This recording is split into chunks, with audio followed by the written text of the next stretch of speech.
A horrific shooting in Nashville leaves 3 little kids and 3 adults dead. The victims were students and teachers at a Christian school. The shooter was a 28-year-old woman who identified as a transgender man. We don't know much about the shooter's motives, but that has not stopped people, particularly liberals, from reading from their perennial script to blame guns and the Second Amendment for the evil actions of criminals. All right, let's make some things clear. I'm not here to present my views on gun control, nor am I here to discuss the rights of trans people or the surrounding political discourse. And of course, I strongly condemn anyone who inflicts violence, especially in schools, against children. No, I'm here to talk about the Daily Wire's journalism. I'm here to analyse their take on the tragic Covenant school shooting. I'm here to take note of how they've immediately turned a tragedy into an opportunity to spread hate against a minority and further denigrate people who are not even involved. Despite their frequent complaint of others politicising things, can you believe it? They do it themselves. The Daily Wire has already published 5 articles on the topic, each with similar issues, but the most notable example of their journalism is from Michael Knowles, which we'll get to now. But even if we didn't know anything at all about this shooter, we would know that the fault could not lie with the Second Amendment and guns. Michael opens by claiming that guns are not a topic of relevance, and to support this proposition, he points out that guns have been around for a long time. Guns which have been around for about 1,000 years. And he continues by claiming that somehow guns haven't become more lethal in the last century. No. Over the past 100 years, guns have not changed much at all. But again, I'm not interested in debating gun control here. I'm interested in narrative and journalism. And on this note, what Michael has done here is express a view his audience broadly agrees with. He's made it clear from the outset that anyone talking about guns when mass shootings occur are ignorant. Thus, Michael is effectively dismissing one of the primary points of contention that his opposition has. But don't worry, he follows this up with gleaming conviction by telling us what are the actual problems. Our conceptions of mental health, on the other hand, and spiritual reality, and political institutions have all transformed almost beyond recognition. The root causes of our social rot remain unaddressed, and we all just wait for the next predictable tragedy. Now, that's some colourful language, huh? According to Michael, gun control isn't a relevant topic of discussion when talking about school shootings. The relevant topics are mental health, spiritual reality, and political institutions. Pretty vague, right? So what specifically does he mean by these words? Well, he gets more clearer as time goes on. As we're going to see, he paints all trans people as mentally ill. So what does a transgender identifying person mean? Does that mean a man who's pretending to be a woman? Does that mean a woman pretending to be a man? Does that mean a woman who's pumped full of testosterone? And despite, as of the time of recording, there being no definitive link of the perpetrator's trans identity being relevant to the motive, Michael insists that it is. What's more, he incessantly conflates the killer's horrific actions with all things trans. The curious timing of this attack is that it coincides within a few days of a planned national event called the Trans Day of Vengeance. But when it comes to how to tackle the issue as he sees it, Michael is elusive in his language. But if we skip to his conclusion, it becomes a tad clearer. And when ideas pervade the culture that convince you to deny reality and to pursue fantasy, and the deeper that you pursue fantasy, the more angry you should become. And you will become, because when we live according to lies, we become very frustrated because the reality doesn't match up with what's in our minds. That is demonic. That's all that is. Right then. So by mental health, spiritual reality, and political institutions, Michael means that trans people deny reality, pursue fantasy, and are angry because they're living according to lies. That's all that is. Ignoring that one could apply this exact rhetoric to Michael and Christians. You know, they're all denying reality, pursuing fantasy, and are angry because others don't want to live their lives. We'll continue. Trans people are, so far as Michael is concerned, demonic. and he suggests that we're seeing more of the violence that occurred in Nashville going forth from trans people. But just in case you think my take here is unfair, here's Michael expressing his views in no uncertain terms. There can be no middle way in dealing with transgenderism. It is all or nothing. Transgenderism must be eradicated from public life entirely. The whole preposterous ideology. Again, imagine saying this about Christianity.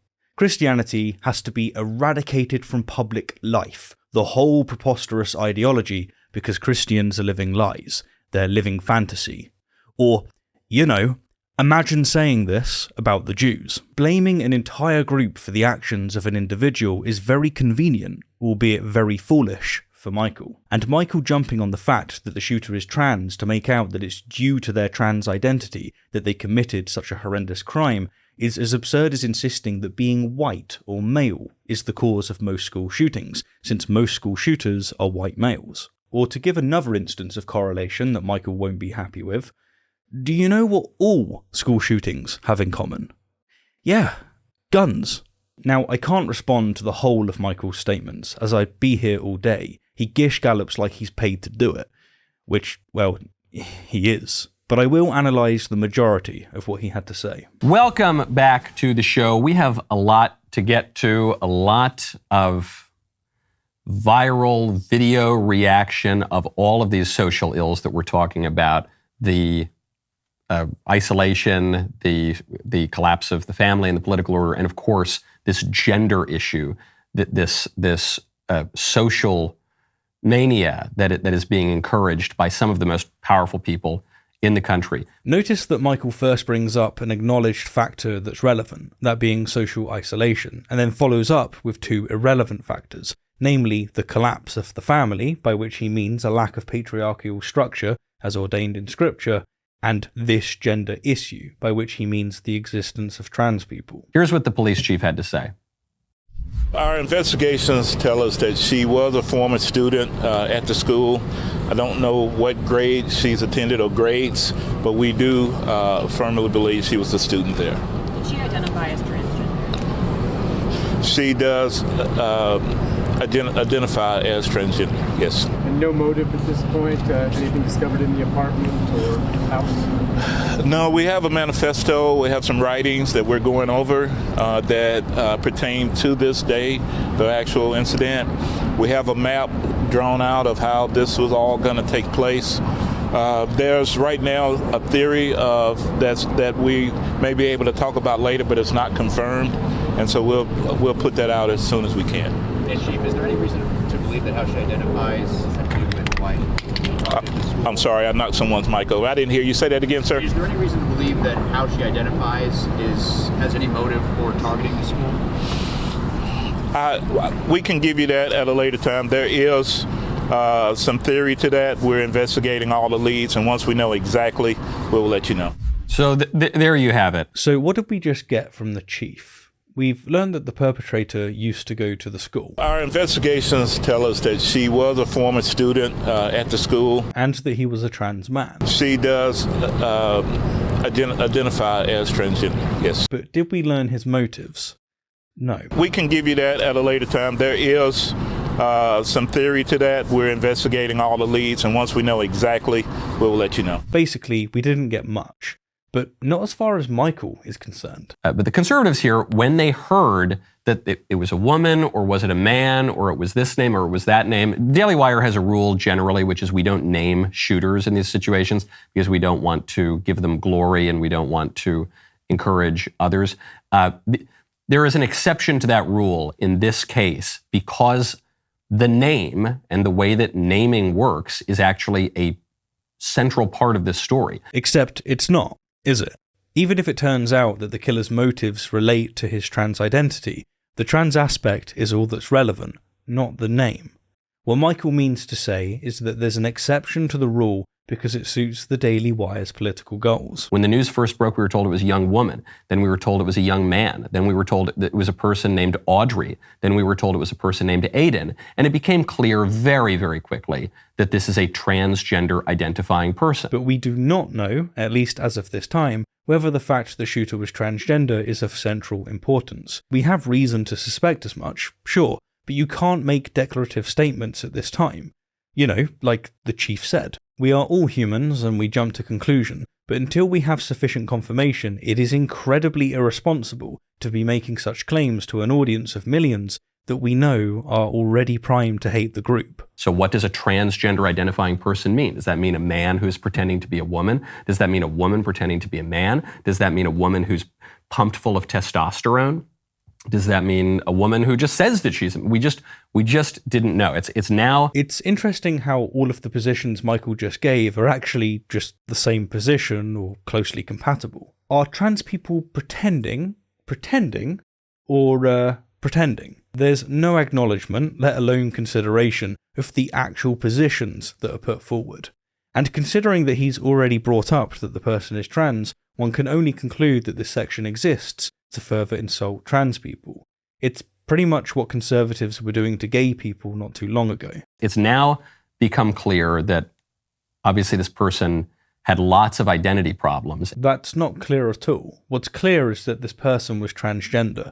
That's it. Not that they had lots of identity problems. And the police chief is saying, yes, one of the theories here that we're pursuing that seems quite plausible, if not likely, is that transgender identity was a motivating factor. Michael is putting words into the chief's mouth. The chief never said that it was likely. This is just an example of Michael slipping his biased narrative into a truthful statement. So was this a targeted attack? It was. Do we know about a history of mental illness? Man or woman? Don't know any history of mental illness at this time, but we are looking at that as...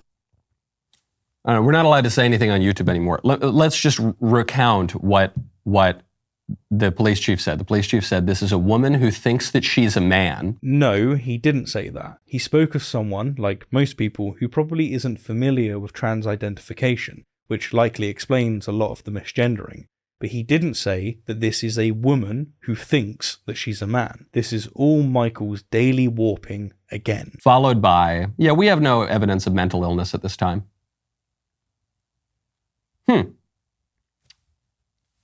Not quite sure how to make sense of those two statements next to one another. Keep going. It's quite straightforward, really. Like all people, trans people can often suffer from distress, low self-esteem, depression, and anxiety, much of which is caused by social isolation. You know, the factor Michael identified at the beginning. However, the chief didn't say that mental health was the determining factor, did he? The chief said he doesn't know at this point. And for what it's worth, as of over 10 years ago, the American Psychiatric Association revised its diagnostic and statistical manual of mental disorders to no longer list being transgender as a mental disorder. The same is true of the NHS in the UK. Again, just as homosexuality was once deemed a mental illness but now isn't, the same is true of transgender. What are the common threads here? People are saying this is so unusual because the shooters are usually these lonely white guys, school shooters. And it's a little more complicated than that. Oh, so when yet another lonely white man shoots up a school, Michael will race to say that it's a bit more complicated than it seems. But when it comes to knowing basically nothing about this shooting, he won't offer the same courtesy simply because they're trans. And I never really thought the common threads are it's white people, or it's boys, or it's this, or it's that. But you would if it furthered your political goals. That much is crystal clear. What are the common threads? History of mental illness. Common threads are social isolation. Common threads are psychiatric drugs in many cases. Not in all cases, obviously, but in many cases. The common threads are broken families. We don't know anything about this woman's family now. Maybe this woman's family is totally fine. We just don't know. While Michael is pulling these common threads out of his backside, let's speak about the actual threads. Most school shooters are white and are overwhelmingly male. But again, to draw a conclusion from these common threads would be foolish and dangerous. The question isn't what they have in common, but what factors cause them to carry out their atrocities. Michael claims it's due to mental illness, but how is he defining mental illness? Does he mean all mental illness? If 1 in 8 people suffer from a form of mental illness, Does he think that they're all equally likely to carry out a shooting? And this happens again and again and again. This happened not that long ago. A Colorado, also transgender identifying teenager, shot up a Denver area charter school. And those agains are all Michael has. In the last 5 years, the United States has suffered 2,828 mass shootings, of which 4 were carried out by trans people. I wonder, Michael, why didn't you bring up how many of these were committed by white lonely men? And the curious timing of this attack is that it coincides within a few days of a planned national event called the Trans Day of Vengeance. According to a national group contacted at Our Rights DC, April 1st will be the Trans Day of Vengeance to stop the trans genocide, allegedly. Again, why is Michael bringing this up? We haven't established that the killer's trans identity is the cause, and yet Michael has brought up an instance of another school shooter whose motive did relate to trans identity, and now he's conflating this all with an event that is set to take place on April 1st. Yeah, April 1st, from a group with just 1,300 Twitter followers. Assuming that it's not an April Fool's joke, this is hardly a national event, is it? This is nothing more than fear-mongering from Michael. He's bolstering his narrative that trans people are violent. What is the trans genocide, quote unquote? The trans genocide is a fable made up by disturbed people to justify violence against conservatives and Christians and normal people who understand that men and women are different and don't think that we should let men enter into the women's locker room and strip down naked. Again, I'm not here to talk about transgender rights, nor the tiny Twitter group's choice of language. I'm here to point out narrative control. Michael is, yet again, making out that trans people, all trans people, are violent towards conservatives and Christians and normal people. He's just trotting out the tired rhetoric of naked men walking around in the women's locker room. It's yet more fear-mongering. It's yet more demonizing of a struggling minority. The group is run not just by completely fringe lunatics. Well, they might also be fringe lunatics, but some of them have had mainstream jobs. The group is run in part by a former Democrat staffer. And again, more of the same. Conflation, conflation, conflation. By Michael's rhetoric, we can label all Christians mentally ill and vile every time the Westboro Baptist Church picks a funeral. And they feel really angry. Jeffrey Marsh, who is this transgender identifying social media person who speaks directly to children and asks little children to message him so they can talk about sex together. What the fuck does this have to do with the shooting? Michael is just getting off and hating trans people. This isn't journalism. This is the Daily Wire. We don't know the specific drugs that this person may or may not have been on. We don't know the psychiatric help that this person may or may not, almost certainly did not receive. We do not know the nature of the person's family or community or hatred of Christianity, perhaps, if it's targeting a Christian school. We don't know any of that. We do know that this stuff is demonic. We do know that. Ah yes, this rant wouldn't be complete without slipping in at the end, Christianity somehow being oppressed. Right, by his own words, everything Michael said is bullshit. He knows nothing, and yet rather than reporting the tragic event, he's taken an opportunity to denigrate a portion of people based on them sharing one trait in common with the perpetrator. The issues that lead to tragedies such as the one we've just seen, where 6 people lost their lives, are far more complex than the one-sided, single-issue excuse for reporting that the Daily Wire propaganda machine portrays. Demonization of entire groups always leads to more suffering.